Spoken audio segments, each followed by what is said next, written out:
Varicose veins కి సరైన చికిత్స కోసం సంప్రదించండి ఎవిస్ హాస్పిటల్. సో గురుజీ, మీకు ఎవరికి అనిపిస్తే వాళ్ళకి సనాతన ధర్మం గురించి, భగవద్గీత గురించి, మన సాంప్రదాయాల గురించి, హిందూ ధర్మం గురించి చెప్తూ ఉన్నారు. ఇదంతా ఓకే. ఇప్పుడు చాలా మందికి కమింగ్ జనరేషన్లో తెలుగు భాష అంటే ఏంటో తెలియట్లేదు. చాలామంది పిల్లలు స్టేట్స్లో ఉన్న వాళ్ళు కావచ్చు, మన హైదరాబాద్లో ఉన్న వాళ్ళ పిల్లలు కూడా తెలుగు భాష తెలియదు. చిన్నప్పటి నుంచి పెరిగే వరకు కూడా నువ్వు ఇంకా అప్డేట్ అవ్వాలి. పల్లెల్లోనే తెలుగు రావట్లేదు.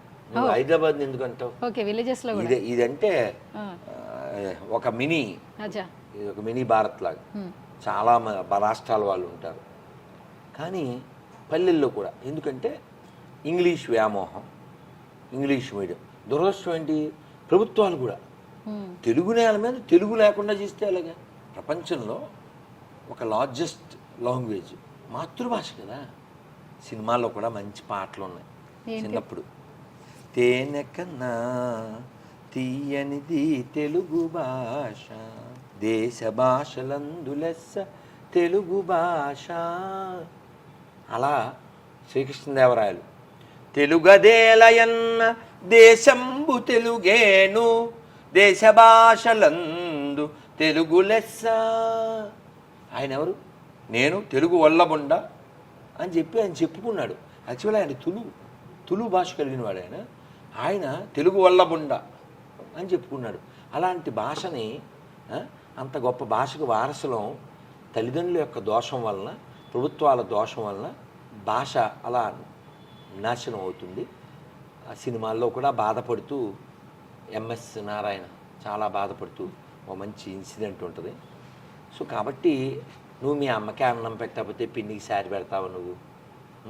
అందుకే రామాయణంలో చెప్పారు, ముగ్గురిని మర్చిపోకూడదు: మాతృభూమి, మాతృమూర్తి, మాతృభాష.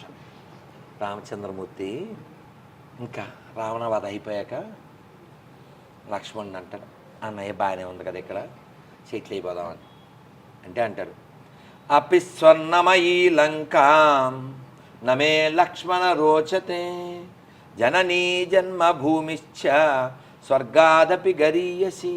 అంటే అమ్మా అంటే ఏంట అంటే, లక్ష్మణ, ఈ లంకానగరం సువర్ణమయమై బంగారమయమై కాంతులతో శోభిస్తుంది, దీన్ని చూసి రోధించకు, డోంట్ హ్యాంకర్.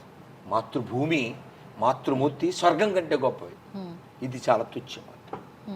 ఇది మనం నేర్చుకోవాలి. ఇది మానేసేసి మా వాడికి తెలుగు రాదండి uncle, I don't know Telugu అండి, దౌర్భాగ్యం కదా. తనికెళ్ళ భరణి గారు అన్నారు ఎప్పుడో, కళ్ళజోడు చాలా మంచిది, బంగారు ఫ్రేము ఎవరి పనికి వస్తుంది?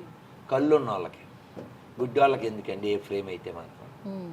మాతృభాష కళ్ళ లాంటిది, ఇతర భాష కళ్ళజోడు లాంటిది. ఇతర భాష మాట్లాడడం తప్పు కాదు, మాతృభాష వదిలేయడం తప్పు.